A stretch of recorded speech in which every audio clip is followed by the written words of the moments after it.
This is the Troutbitten podcast. Troutbitten. Troutbitten? Troutbitten. Troutbitten. Troutbitten? Yeah, Troutbitten. Troutbitten. It's about trout. Wild trout. This is Troutbitten.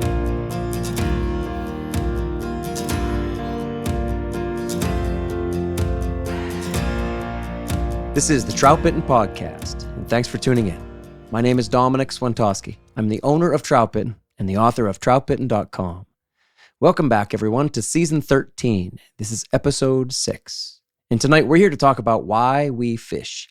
It's a simple question. Why do we commit so much of our free time and efforts, our thoughts and our daydreams to fishing? Why, after all these years, do we keep coming back? Why, when we could do hundreds of other things, with 3 hours on a weekday evening or every daylight hour on a Saturday from dawn to dark, why do we choose to lace up the boots and string up a fly rod? So in all the seasons of this Troutbitten podcast, we've often said that fishing, for us, isn't about hoping to get lucky out there. It's about trying to make something happen. And surely the act of fishing is a wonderful draw. But as I talked with the Troutbitten guys a few days ago about this topic of why we fish, it was clear that their most important answers really didn't have that much to do with the actual fishing. So what we'll talk about tonight are more of the intangible qualities of fishing. It's what I think many anglers imagine when they decide to pick up a rod and venture into the woods.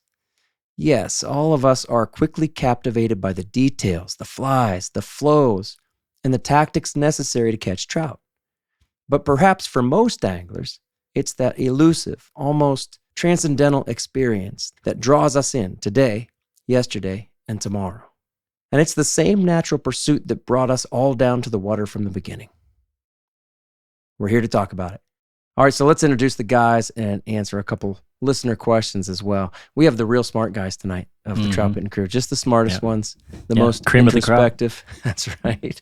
Just the older guys too. Not that any of us can't stay up this late.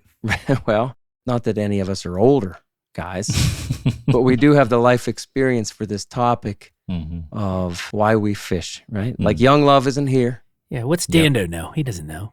Dando has a stomach virus. Come on, his tummy hurts.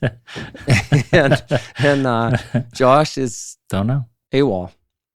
Anyway, who we do have are the guys with the real introspection. Mr. Big Words. Mr. Big Words. So let's start with Mr. Big Words. Mr. Big Words. Dr. Trevor Smith, let everybody know what you sound like. What's up, bud? Not much.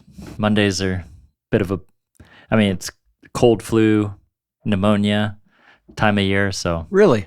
yeah, there's been a lot more of an atypical type of pneumonia around called mycoplasma pneumonia or walking pneumonia. So Dr. Big Words. yeah, we're busy with that. Yep. Busy with that. There's some flu. You did get a new nickname last week, Dr. Big Words. Dr. Big Words. That one's gonna From stick. Delhi. Did you ever see Dr. Big the Words. or the Dr. Feelgood? Oh, I yeah. think it's Motley Crue. So I had that ringing in my head. I know, all week. Del. Like, I almost remixed that at the end. he's the one they call Mr. Big Words. Dr. Big Words. Heterogeneity. Yeah, that's your word. Hey. All right, here is Bill Del.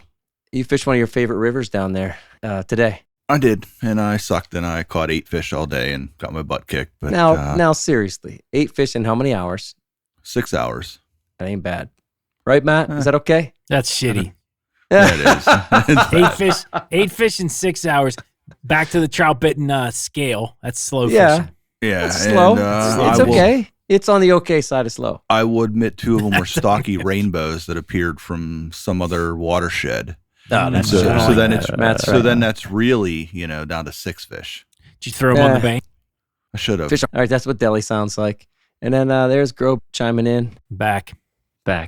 Yeah, hey, Dude, how are your Took a ribs week doing? off. all right. Yeah. How's the ribs, I bud? had to text the You okay? doc. You're sitting up straight. Yeah. It was the Did Doc give you most free advice? bizarre.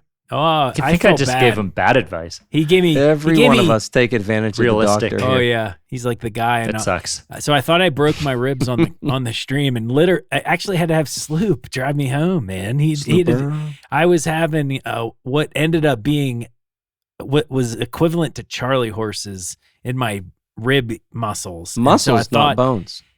Yes, it's Doc, what is it? Intercostal muscle. Yeah, your intercostal's the rib, between. So the muscle between the ribs. And so I had words. this goes back to an accident I had at the end of September, and I haven't been able to shake it. And I fished hard, right? And the twisting and the turning and the casting caught up to me, and I ended up flaring up what I would call a mount injury that turned into a severe injury. Yeah. And I actually went to the ER and got x-rays, and everything was fine. But like a week ago. They said, look, Well, like that day, I had Sloop take me to the ER. And just because I thought I was having, like, I don't know, something was off, but it ended up just being muscles. And I'm like, man, all my bad injuries, throwing my back out, like this, they're always muscular. And I'm just like, the muscular stuff is underrated. Pain. It is. And rib cage stuff in particular, because your body knows what the rib cage protects. And so it dedicates a ton of nerves to that region. Interesting. So it just wants you to be careful. And so if you injure your rib cage, holy cow, you're going to pay attention. Well, I have. Are you saying, Matt, you have no cracked ribs then? 0. Well, I still think I had, but maybe I never did. I had a very bad, severe bruise when I wrecked, and I've not been able to shake it. And it's very hard to rest your rib muscles. Oh, I know. Yeah. And so it's like, and I can't sit still. Mm-hmm. Oh, yeah. And so I go fishing and keep way. doing, and I've been injuring it.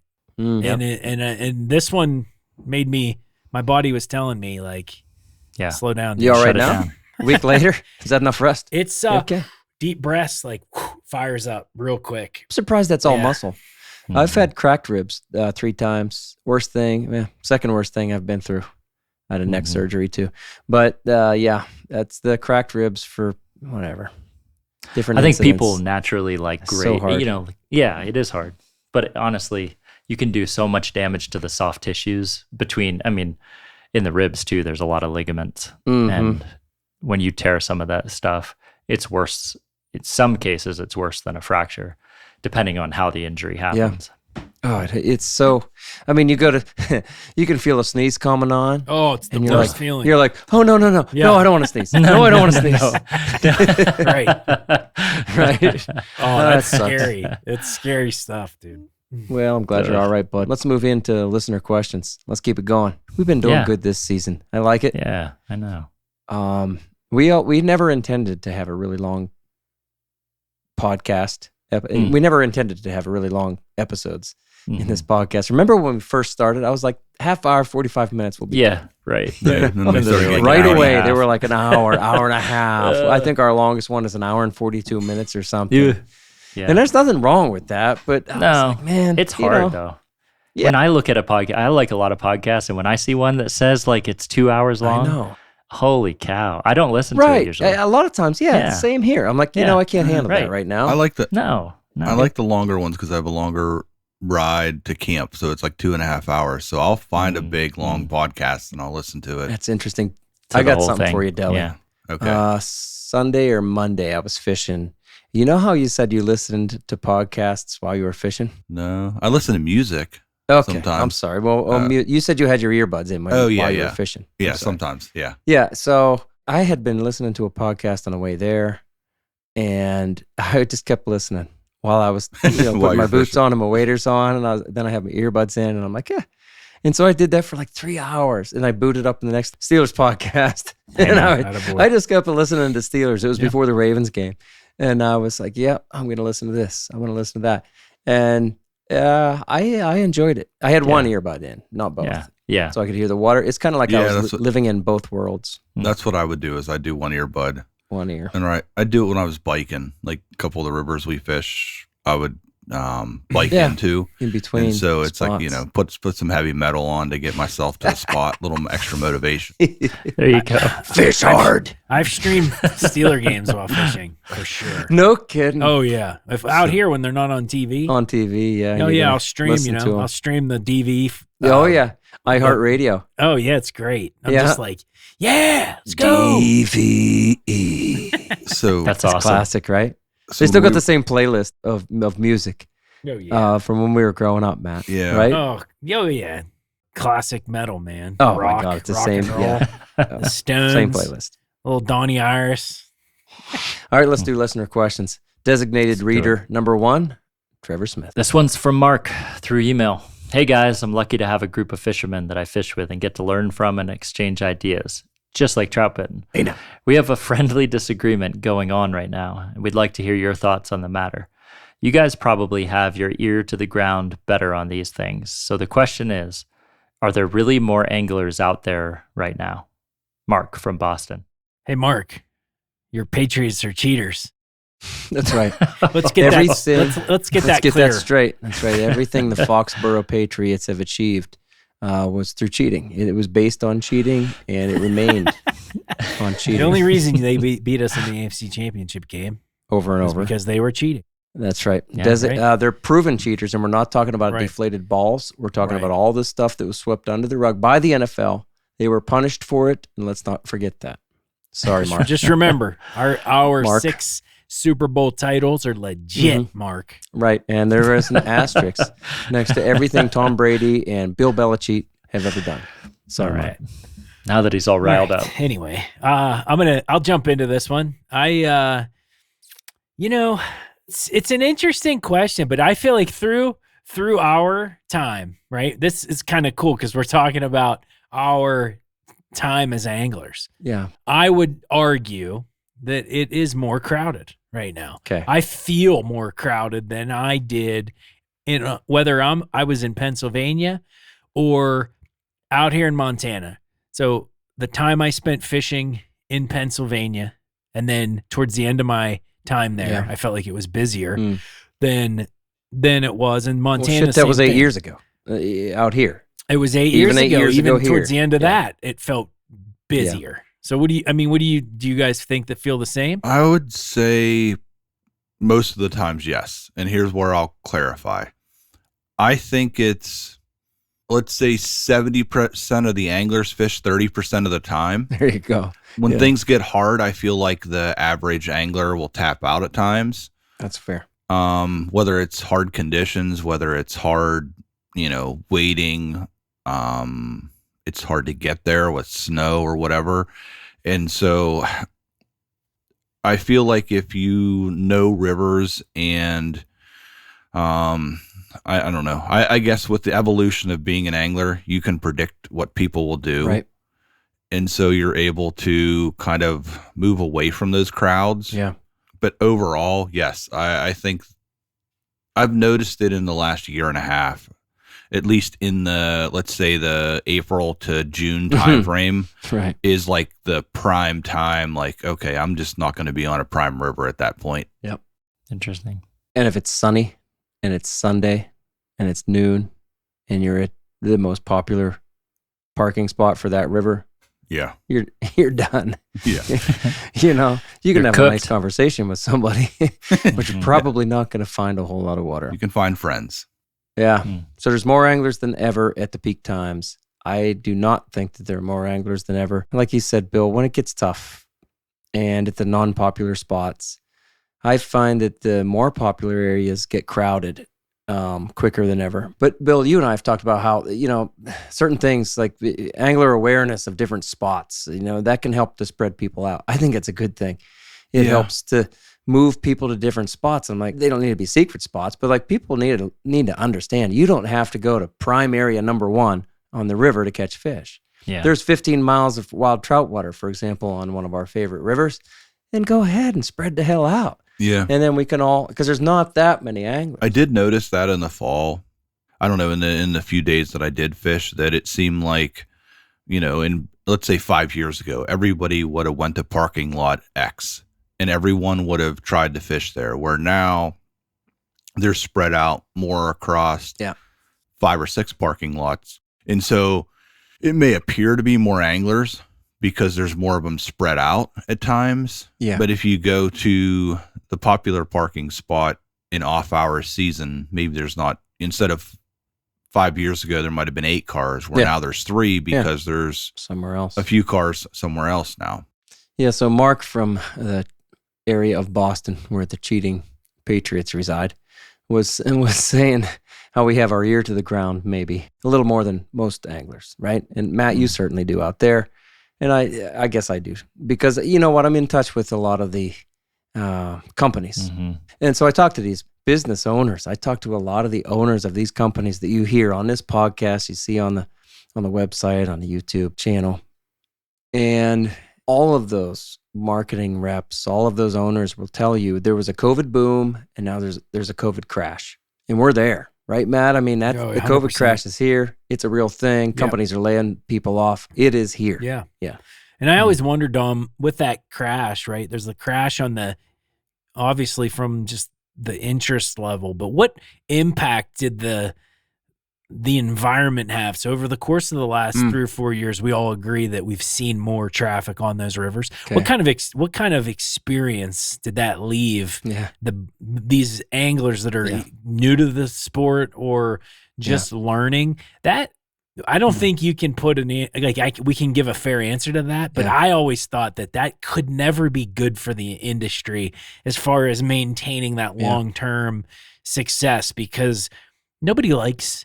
We're going to talk about it today. Why do you fish? Right. I mean, most people aren't like, I'm fishing to see 100 different anglers. Meet new friends. Yeah. Nobody says I'm going to go fly fishing so I can meet new friends. Not really. Maybe at their local Trout Unlimited club, but they don't want to meet new friends necessarily, 50 feet above them. Yeah. Right. Yeah. So new anglers got in, and then they're crowded by other new anglers, and because they're all fishing the same spots. This is supposed to be the quiet spot. I know. Right. That's right. That's right. So I don't know.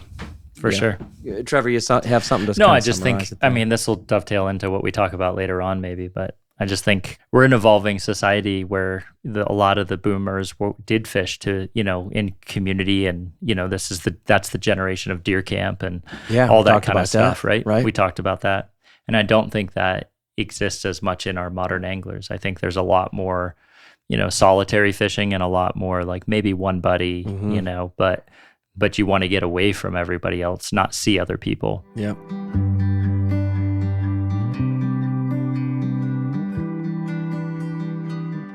Since 2006, Yeti has been building products for anglers who fish hard and share an addiction for the woods and the water.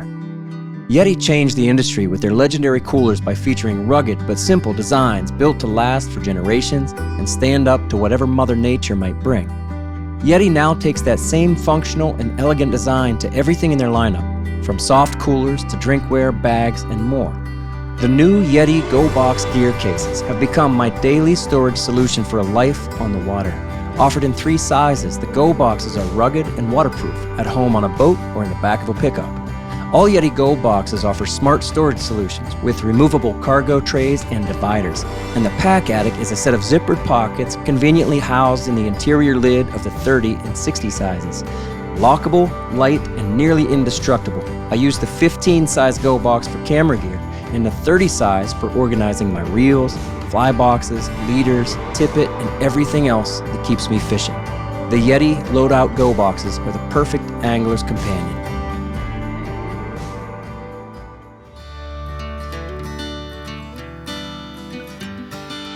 Whether it's after a fishing trip or at a backyard fire, you can bet the Troutbitten crew has a case of New Trail Broken Heels along with us.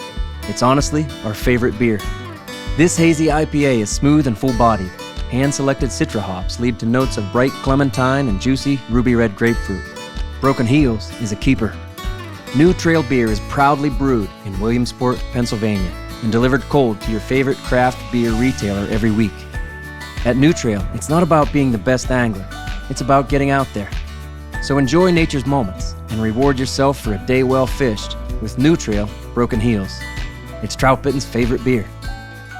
You know what I like about these podcast conversations, and I guess especially this season, is it does feel like kind of one extended conversation. Yeah. We talked about deer camp and how deer camp was different, how fishing camp was different. And yeah. All right, so question number 2. Let me read this. Do it. The question here is kind of a combination of a few thoughts and responses that came in today about last week's podcast on barbless hooks. And so we mentioned that if you have a manufactured barbless hook, if you do a tractor trailer style rig, coming off the bend of the hook to another piece of tippet and another fly, then that added tippet can pretty easily slip off, kind of around the bend and just disappear, and it's gone. That's happened to all of us. And we basically acknowledge that as being one reason why someone might want to use a barb on a hook. We also said that we prefer to pinch that barb down, and then that remaining slight bump on the hook is enough to keep the trailer from sliding off. So that's your recap. That's what we talked about last week. Go listen to it. It's a good one. So just a few comments here that I want to acknowledge. And I don't think I'll actually add any names to any of these. One guy wrote in that tractor trailer style is an old method and that using tags for a second fly is superior. He's very bold about it. And that's all right.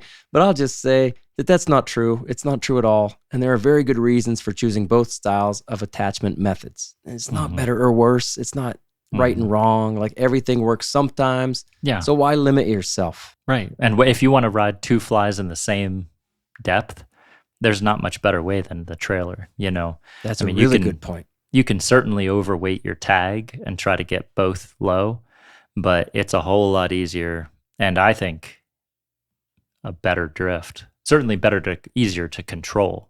You don't have a hinge in your system if you do the trailer. I love it. So that's fantastic. We talked about here's the ongoing conversation, right? Mm-hmm. We had a conversation just a couple episodes ago about 2 flies, when and why to choose 2 flies or just 1 fly. And what you said, Trevor, is something we talked about quite a bit. So I don't know, this person who left a comment I don't agree with, none of us really agree with. It's not better, it's not worse, but like open your mind, get out there and fish, try new things, have fun with it. One thing you should not do in fishing is ever say like, this doesn't work, this is the best, this is what you should do. And it's keep an open mind. All right. Then there were 2 other ideas that came in today for almost like adding a bump to a barbless hook. And one person suggested adding thread wraps on the bend of the hook and then using UV resin over that thread, right? And another person suggested tying a uni knot of 5X nylon around the shank at the bend of the hook, kind of like we had a backing barrel, and then tying the tippet on above that. So on the shank, you know, a uni knot on the shank. So quickly, I'll say that's good stuff. Like, I mean it. Thinking outside the box and coming up with solutions to the problems is a fun part of fishing. I try to do that all the time. We all try to do that all the time. But then I will say, I have to be honest with myself too. Like sometimes I have an idea and I go, yeah, like that's just complicating things. I think we can sometimes come up with solutions that, they just make things like, hey, this is harder than it needs to be. Right. And adding thread and then UV resin would take some time that you don't need to spend. And it would be kind of tedious to wrap a uni knot around a number 14 nymph hook bend, even worse on an 18. But sure, we can all do that. Every one of us here can do that. Anybody out there can do that. And you could then get another piece of tippet and tie above that.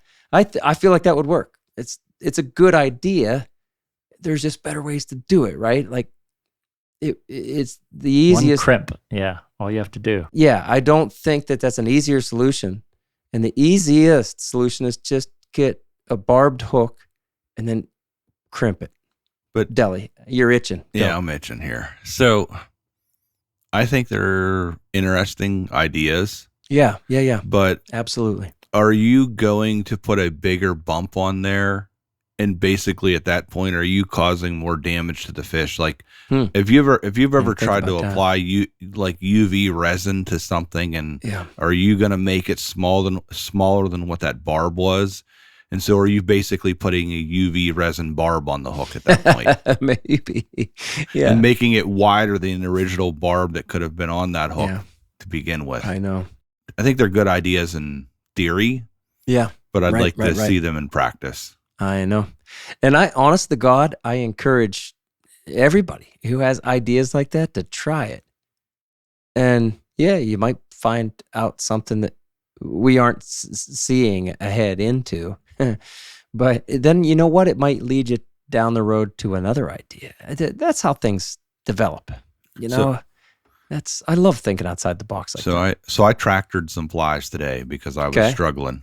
And so what I noticed was the barb that I had on the hook that was already pinched, and it was most likely done in the process of putting the bead on the hook. Right, to get the bead around the hook. And so, the bend, so most flies that I tie, I underbead them. Then it would be harder to get And past so it's the barb. So it's Yeah. harder to get past the barb. And so it basically pinches the barb in the process of putting the bead on the hook. And so, after our podcast, I was like, oh, wait a minute. Am I a hypocrite here? Let me look at my fly. And it was pinched. Yeah. But it had that little nub on it. And so the tractor stayed on. There were a lot of opinions that came in. Again, this podcast published, I guess, almost 24 hours ago. I've gotten, I bet, 15, 20 comments on it across the channels. So it's kind of one of those perhaps controversial topics. I don't know about everybody has an opinion, right? Yeah. Not necessarily controversial, and most people are like, just go barbless. There's no good reason to go barbed. Well, we talked about it. Barb and then pinch it down is different than barbless. And I don't know that the average angler necessarily has even thought that through. Yeah. But there's reasons we do it. Everybody wants to protect the fish, and so they're gonna voice their opinion because they want to protect the fish. So I guess in the end, that's a good thing, right? That is a good thing.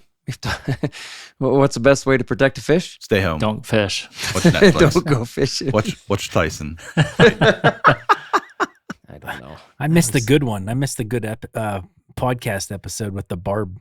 You got an Barbless. opinion? You want to throw it out there before we move My into opinion on today's that? topic? Yeah. All right. You want it? Yeah, please. Just bring it. I think there's a lot more, like all the focus on barbless. And look, I'm all for the protection of the fish, but I feel like there's other things we could direct our attention to in regards to bad farming practices, pesticide stuff, all that. Farming in general is much more negative impact to the fish than whether you crimp your barb or not. Right on. That's If you just my didn't- 2 cents. Oh, we're with you. I think we're all with you. I think all of us here fish almost all barbless. But then again, like we said in the podcast last week, we're not really here to judge anybody who's not fishing barbless. Like, okay.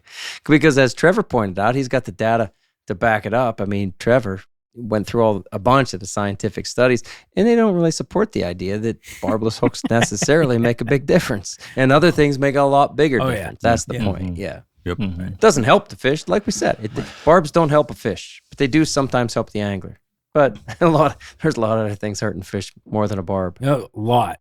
So this season, really, we've been having fun with these loose conversations. And now halfway through the season, you'll notice that none of these topics are tactical or technical. These aren't detailed podcasts like we've had in other seasons.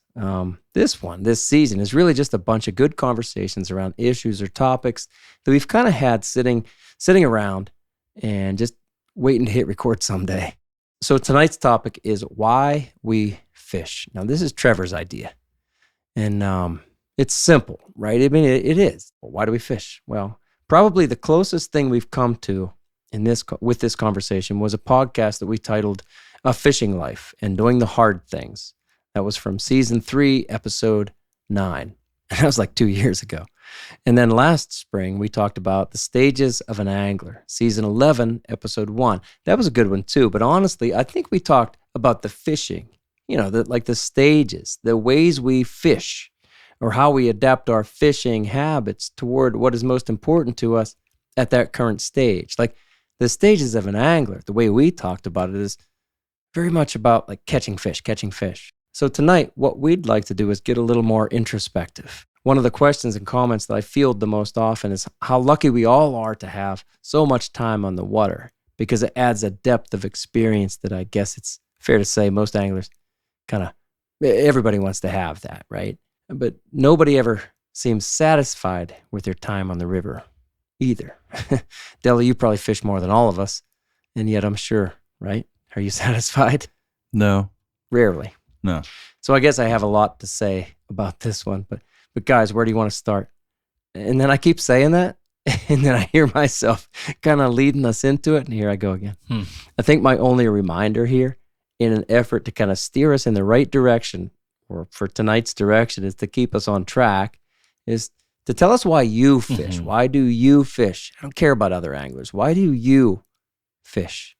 4 of us here, and let's get personal about it. Why do you still fish after so many decades before you first cast a line? I would say, I mean, sorry. It is Trevor's topic. Yeah. Well, I was just going to say, I was going to at least explain why I wanted to talk about this. I've been talking a lot in my clinic just with various other dads who fish and their kids, and just comparing the fact that, or reflecting on the fact that amongst our kids, sometimes there's a kid that just has an aptitude for fishing right out of the gate, and just kind of wants to be on the water and has some hunger for it.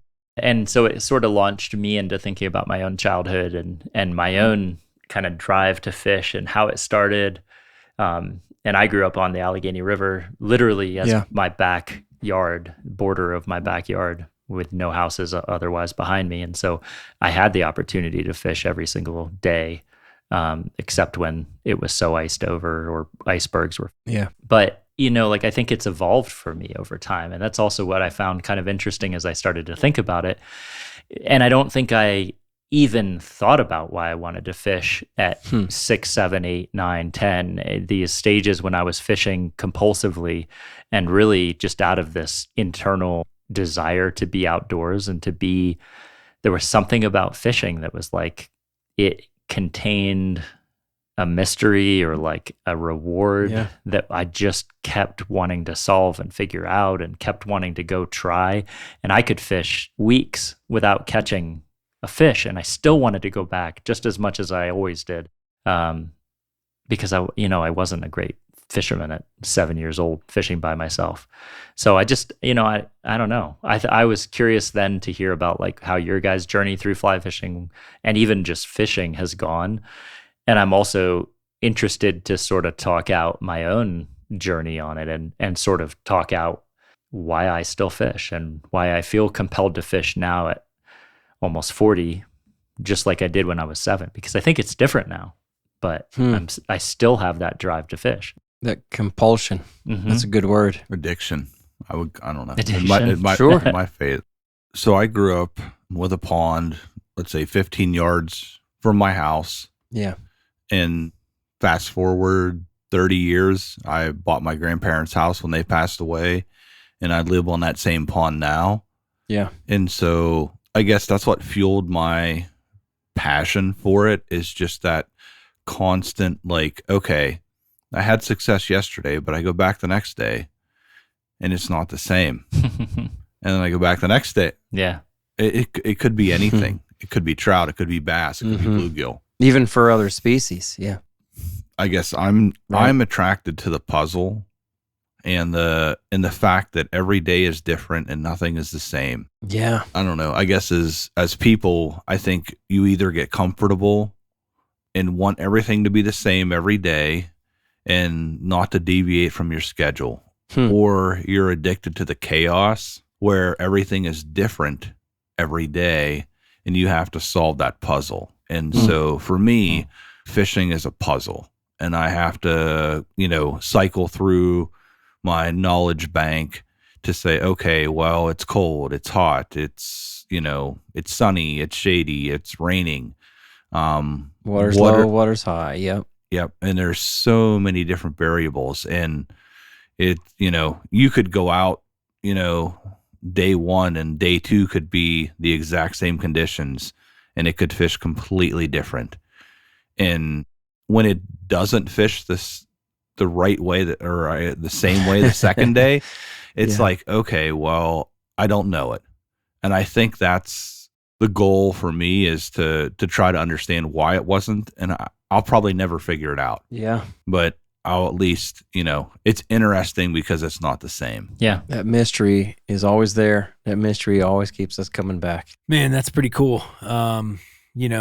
Just listening to everybody's stories. And, for me, I think just it's part of my story. And I say that in the sense of, when I think back my whole life, fishing was a part of it. Yeah. And what I mean by that is just growing up, it was part of my family's culture was to fish, right? And I don't have many childhood memories that don't involve my brothers and my dad and fishing. And so, as far back as I can remember, I was on the banks of a river, often a fly rod.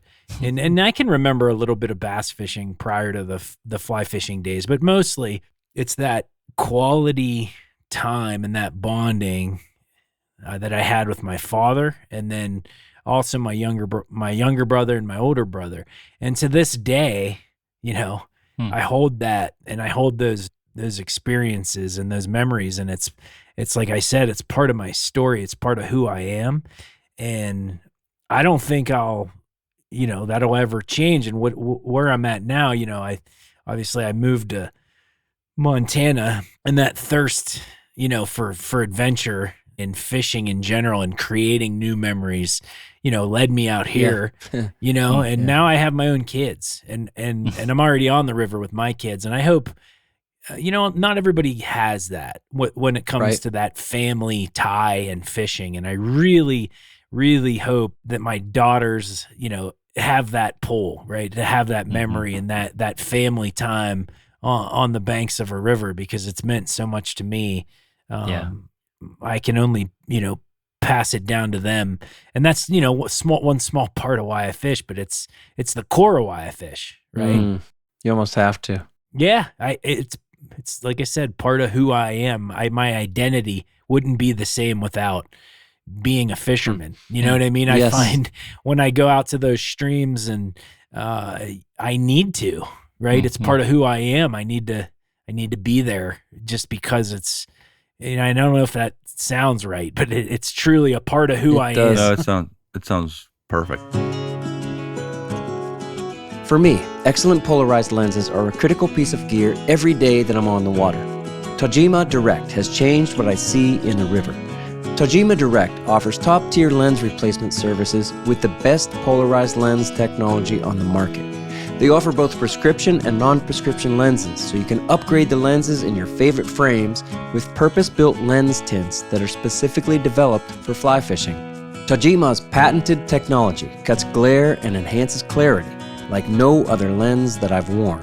I especially love their low-light specific yellow-green 40 polarized lens, which is perfect for early mornings, late evenings, and the cloudy days that we all enjoy so much. Tajima Direct offers excellent service and the best lenses on the market, along with much better pricing than your local eye doctor can offer. Clear vision and more detail with less strain, so you can see more fish. That's what Tajima Direct delivers. Visit tajima-direct.com. That's TAJIMA-direct.com. Upgrade your lenses and see what you've been missing.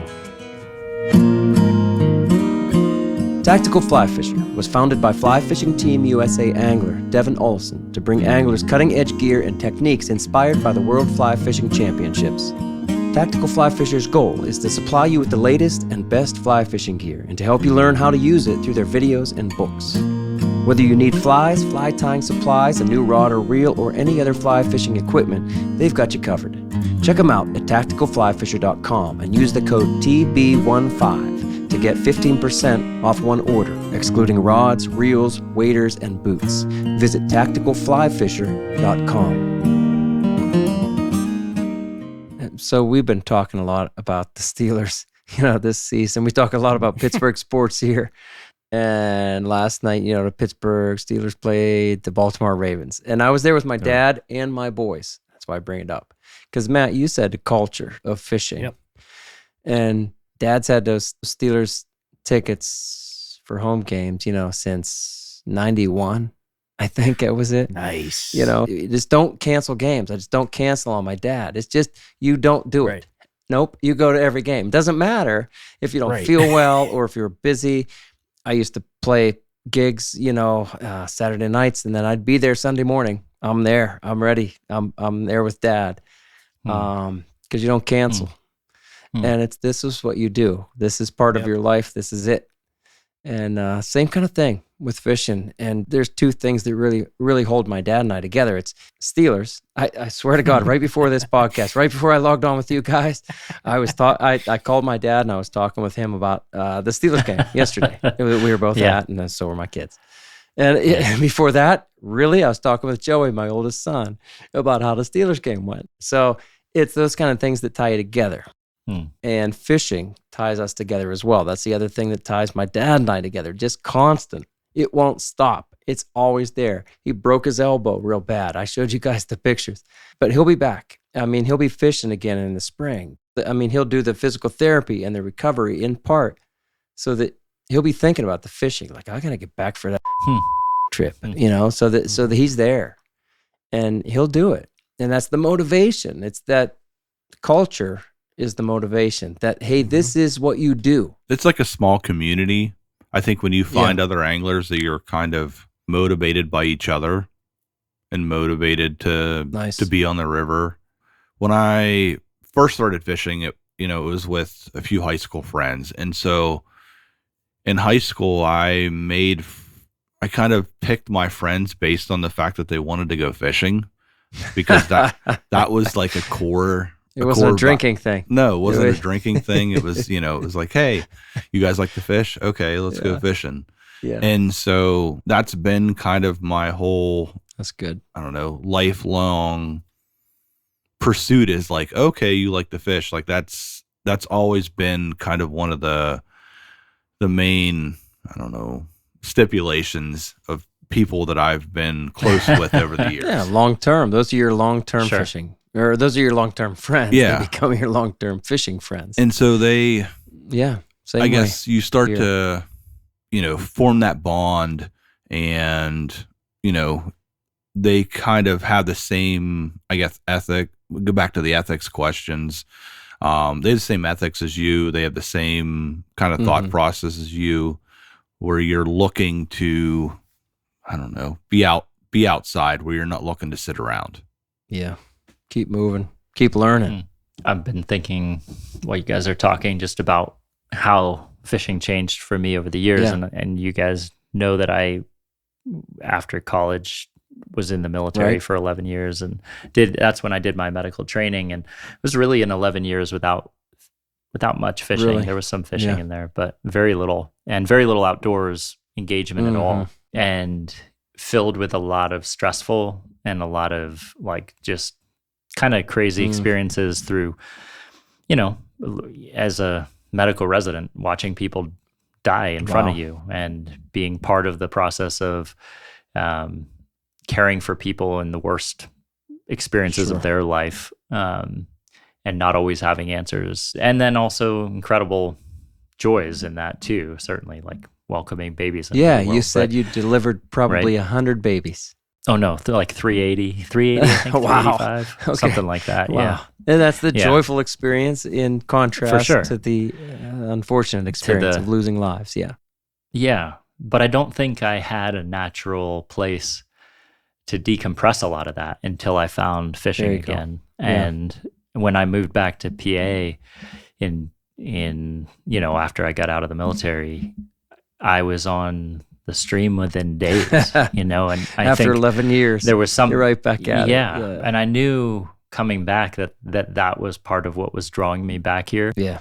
Because this was where I grew up doing that. This had always been a place that I kind of sought refuge in the outdoors. And through every experience I'd had as a child, both positive and negative, times with lots of friends, times without friends, I always had the river, and I always had that and I always was happy there. I was never unhappy on the river. So when I got back here, I found that the chance to get back on the water really served as a valuable tool for me to decompress and process through a lot of those years of experiences that I just hadn't processed. And I think it's still ongoing. You know, I don't think I'm done, because experiences continue to happen, right? But given how busy we are in our day-to-day lives, and given the pace of life, even in terms of how fast media comes at us and how consumed we are with the amount of stimuli and impulses kind of coming at us through our phones, through our computers, through all that we engage in nowadays, man, I don't even think it's an option. I think we need something that approximates what we all have in fishing. And for some that can be hiking, right? For some it can be other pursuits. Yeah. And I don't think that that's in any way less. No, right. But I think for us, it wouldn't be true to ourselves to do anything different. And that's what draws us out there, is the fishing itself. And it's a common, it's that one place where I feel like, and I like what you said, Trevor, I like all that. It's that it's able to sift all the BS away, right? It's like Yeah. the one place where you could have people from different, like whatever, different political views, different climate views, Yeah. and you can gather on the stream. Yep. And for just that time, right? You're like, it's very simple, fun, 100%. right? It's just good, clean fun, and you can really, stop and put up walls. The walls naturally come up and eliminates all that BS, all the social media jargon and the news jargon and the political jargon, and it's just like, yeah, man. Wonder what's happening today. Like, just think about the conversations you have with your buddy out there, or just in your own mind. Yeah. Like you said, you're focused. My wife always says, how can you go out there? What do you mean? I'm just going fishing for a little bit, and it's 4 hours. She's like, what do you mean? Like, that's not a little bit. It's like, it probably feels felt a like little 40 bit, minutes too. Yeah. But you get so consumed in it, and I wish everybody could have that in life. I know. That one thing that would just consumes your thoughts and your minds, and you look forward to it. You have your, I'm not like bringing family into this. I'm talking about a hobby, and I'm talking about a passion, and you can have your family, and you can have your professional life, and you can have a really, I feel like it's a really healthy thing, like Doc's saying, to fully embrace. And I don't know it, you mentioned skiing, hiking, there are these outdoor hobbies that capture the imagination of people. Yeah. And I'm just glad I got the bug. I know. Right? Like, I'm glad I got that fishing bug, and I'm thankful for that every day. Do you guys have, I guess, like I feel like each day that I'm out there on the water, often there's like a conversation that I'm thinking through in my head about real life, of like working through it and trying to come to, okay, I have a decision that I need to make. Is it this? Is it that? And I kind of work through it, and then like sometimes it disappears and it comes back. But I don't know. I feel like fishing is often the place I go to work out my thoughts. Nice. In the real day world. Well, I'm with you on all that too. Because I know, Yeah. Dom, I think we've talked before where you're like, well, I got to do this, major podcast, or I got to do this, this event or something, and I got to speak at it. And it's like, I need to go fishing, and I need to clear my head, and I need to think through what I want to talk about. I've said too that I have a very large list in my notes app of things that I want to write articles about, of things that I hope we do podcasts about, and that we do videos about. And almost all of those ideas, I've been actively fishing, and then I go, I'm going to write that down. That's the thing, Bill. I need that time. If I don't have that time, everybody around me, like my wife, my kids, my family understands that when I don't have that time, I'm not myself. I'm really not. I need that as a balance point in my life, or I'm noticeably kind of wrong. I'm maybe more irritable, or just not right. I don't even Irritable, think never. Yeah. Yeah, not I had a perfectly balanced. my previous manager who retired, I don't know, about a year and a half ago, would say, "You're getting pretty cranky. Why don't you go fishing? Why don't you take off Friday and go fishing? Because when you come back from fishing, you're like Happy Bill. You're easy to work with." And so it was obvious that if I went fishing, isn't that something? And so, for someone that has nothing to do with fishing, that understood that value, it was a good thing. Yeah, and that's what our wives do for us. The other guys here, we all have wives that go, been fishing lately, maybe you should go fishing. To me, it's about being peaceful. Yeah. Joey is my oldest, and he's 16 years old. So I'm going to say 17 or 18 years ago, I didn't recognize the thing I'm about to say. I just ran downstairs while you guys were talking, and I grabbed this thing off my nightstand. Yeah. It's been here for 16 years, since I was daytime dad for 8 years for these boys until they were in school, and that's when Troutbitten took off. And this very simple saying, this very simple text in this frame says, peace.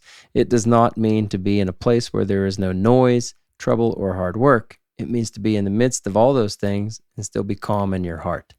There's no credit. There's no attribution, or else I would give it. That is one of the biggest That's good. icons in my life, is just looking at that. I could see that. I could almost read it without seeing it, but I understand that. And that stayed on my nightstand for about 16 years. Taking care of Joey by myself in the days was the hardest thing I ever did. And then I did it with Aiden while Becky was at work. And I needed those days of fishing. Becky right away said, hey, why don't you go fishing every Sunday? Every Sunday. Hey, Dom, if you want to go fishing every Sunday, there's no consequences. There's no judgment like, hey, you should be here. You're a dad. No. She's like, you know, whatever. You're taking care of them Monday through Friday. And then working. I would work Wednesday, Thursday, Friday, Saturday nights at that point, playing local gigs. And she said, go fishing every Sunday. So I did. And I'm telling you, I would just sit there sometimes on the bank and go, oh God, this river. Thank God for this river. I mean it.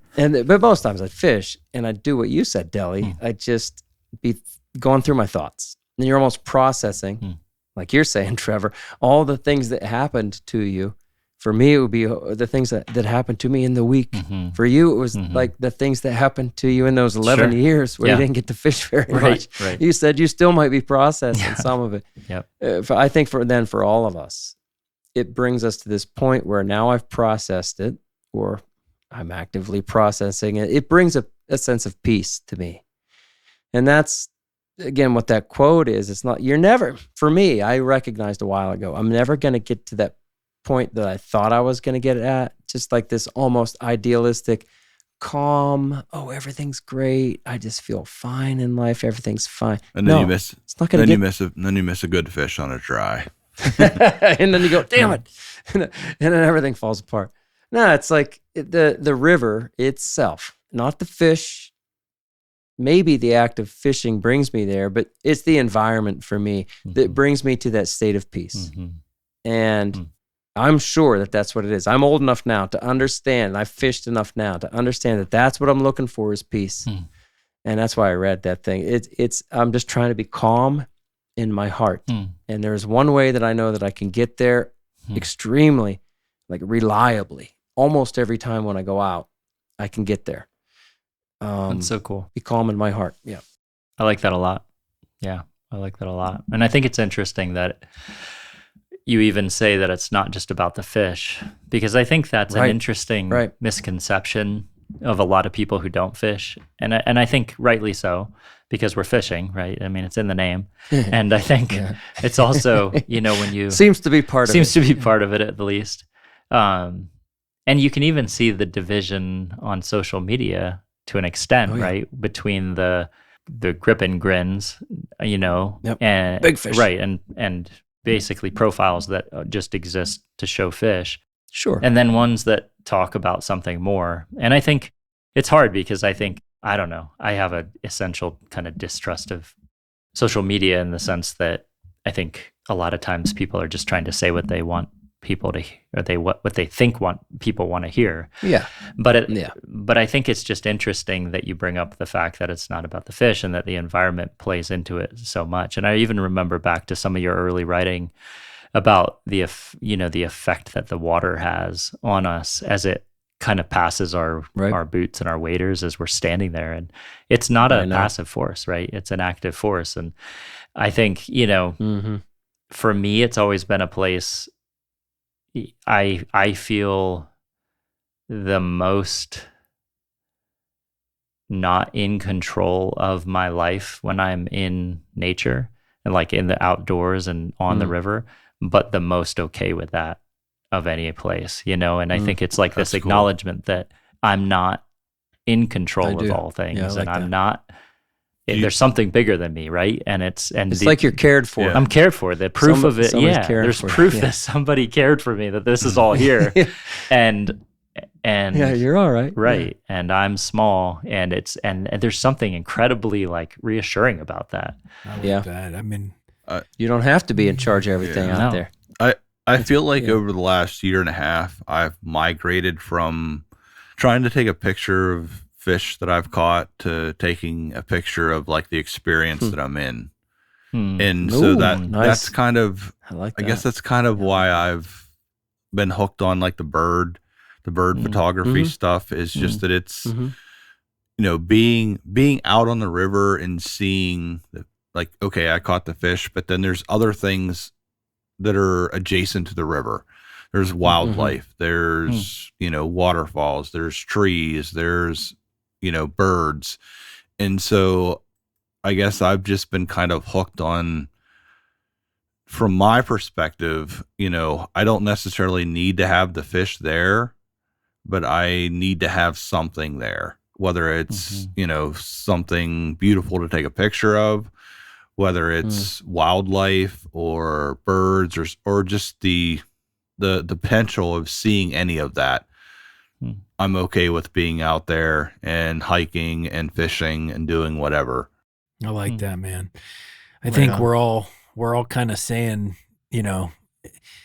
we're happy, right? We're happy out there on the nice. water. It comes down to that. Yeah, I mean, and there's a lot of things that bring you joy in your life, but for a consistent time frame, right? While you're fishing, most of the time, you're just in a very happy, confident, familiar state, and that's what life's all about, is finding those moments and those opportunities. And for us, fishing gives us that on a pretty regular basis, right? Whether it's the bird that Bill's, now Bill's focusing on the surrounding area, right? And the birds chirping. And, I find myself thinking of the faces, and I've mentioned this in other podcasts, but just while I'm on those waters and those stretches, those particular areas tell stories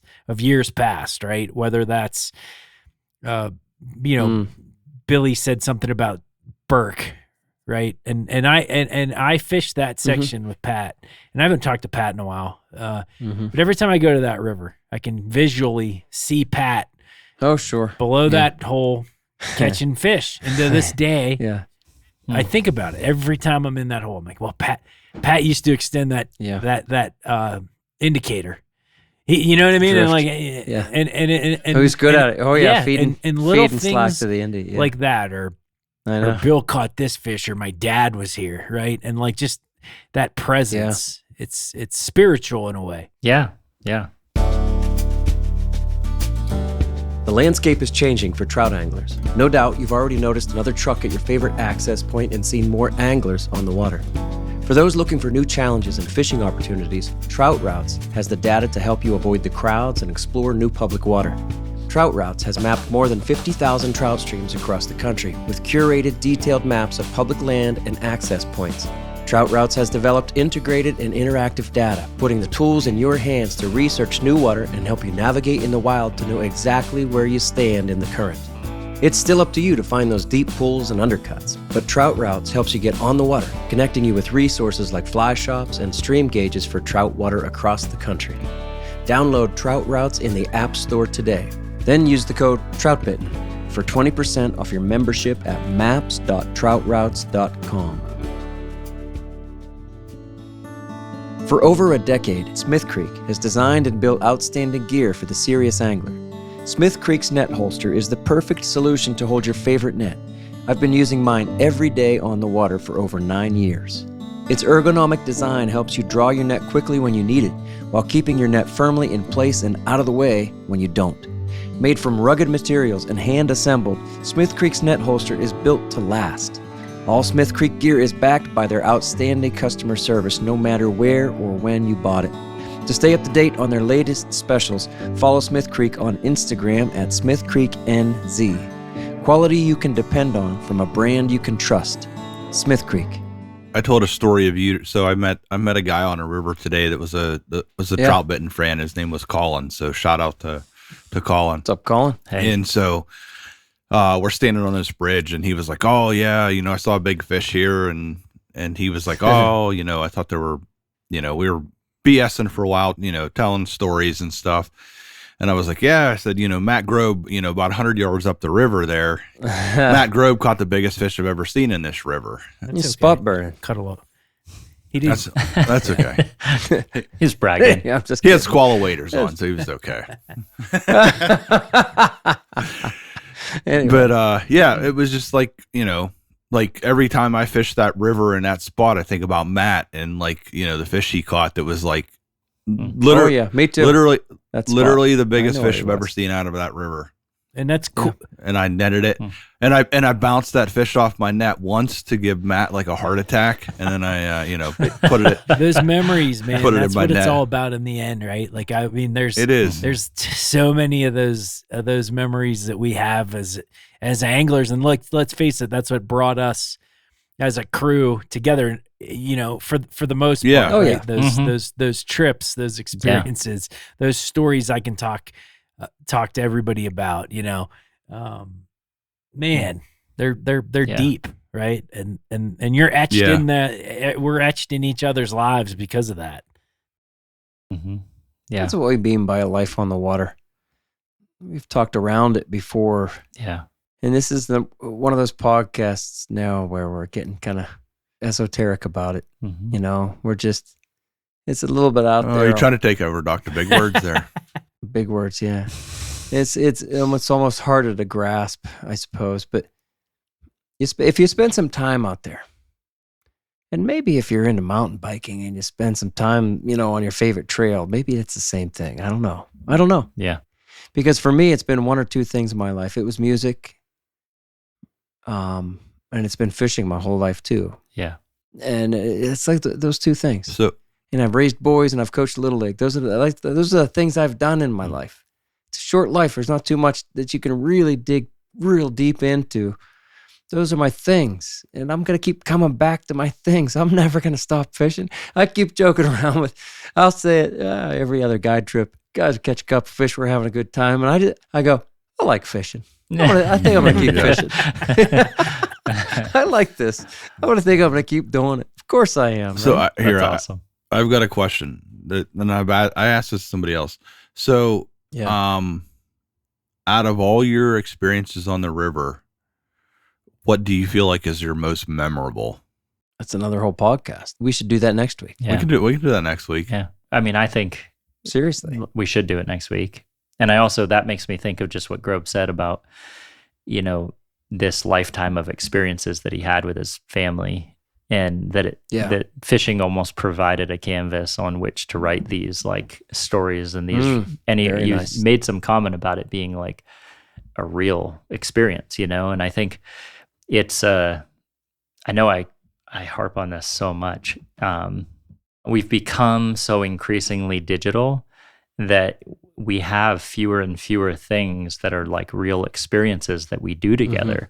And so when you look on, and it's, I think a lot of times why relationships have become more transactional and easier to kind of come in and out of, because you just don't have, the currency with which to build the type of relationship that happens when you're out on the water together and you all fall in off the drift boat and you have to, swim your way to shore and, or you're out hunting and you get lost or you just about die dragging your buck back to the car. These things happen and they're real experiences. And I just think for us, these are things that we return to throughout our lifetime. And when I look forward in my lifetime to being 50 and 60 and 70, I want to be reflecting on these types of experiences with my own kids. And I want them to sit here and talk about the fact that they grew up knowing and having this sense of security because they spent so much time with me doing something that was real and meaningful, rather than just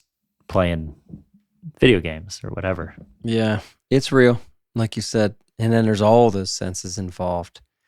And there's all the elements that you're working with. It's windy today. Good. I'll figure it out. Yeah. It's sunny. It's the water's high, whatever. It's the real world. It's the real people. You're working with them, falling out of the drift boat. I've never done that. We haven't all fallen out of the drift boat together. What? Not everybody else has done that? Hey, come on. Knock on wood. Sloop's not been rowing my drift boat. Hey, Slooper. Tom, Hey, the first now. time I fished with you in a drift boat, and the first good fish you hooked, this was March, and the water was probably 40 degrees at best. And you took one step and jumped off the side of the boat. And I'm like, I'm going. I want to go fight him. And I thought, I didn't know what happened. I honestly thought you were crazy because I didn't know the river nearly as well as you did. And I was like, oh my gosh, like you must, I don't know, like you must really think this is a great fish or something. I don't know. I thought you were going to swim down and try to grab it, but no, it's decent enough to jump off to fight. Yeah, it was only a few lot feet of our deep, rivers and you knew are, that, but I didn't know that. Not a big deal. That's funny. Yeah, you guys do that, right? Though I'm sure you've done that since, right? Like the pond. I'm get out of here and fight. I don't want to rely on the guy on the oars to put me in the right spot. I want to. Just smart. It was my first time on the oars, so yeah, you did. It was a calculated decision. Those pontoon boats, like I feel like you can't move back upriver as nicely as you can with another boat, and so that's true. There was for the longest period of time, I was like I was jumping off the front of like those pontoon boats. Right. And it was like, hey Pat, throw me the net. Or like I know. or I was grabbing it and taking it off the edge of the boat with me. You know, the cataract, which is what I still have. It used to be a much more popular style, and now almost nobody has a cataract. But here I am. Hey, anything else, guys? Or we covered? That was a good one. Yeah. Seriously, we didn't talk about fishing at all. I know. Like, No, it was good. It's good. It's crazy. No, seriously. I knew it would be. Hey, Trevor Smith, you want to read us out? Please. Remember, the Troutbitten Project is a free resource for all anglers. The Troutbitten website hosts over 1,500 articles, videos, and podcasts with endless stories, commentaries, tactics, tips, and more. Find what you like through the top menu and through the search page. Navigate by way of the categories and tags, too. Be sure to find the Troutbitten YouTube channel, now featuring the Troutbitten Tips series, the Troutbitten Flybox, and Fly Fishing the Monorig, all in collaborations with Wild Media. You'll also find the Fish and Film videos in the new Riverside series, all in their own playlists on the Troutbitten YouTube. Thank you for listening to the Troutbitten Podcast. Please give the show a 5-star rating on Apple Podcasts or Spotify and leave a comment, because that really helps. Until next time, friends, fish hard, enjoy the day, and find your life on the water.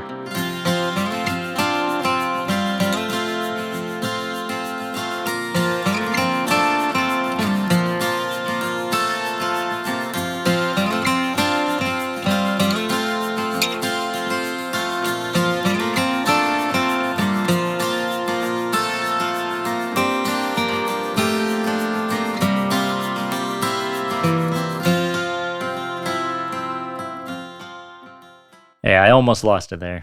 Yep. And so for me, fishing is a puzzle.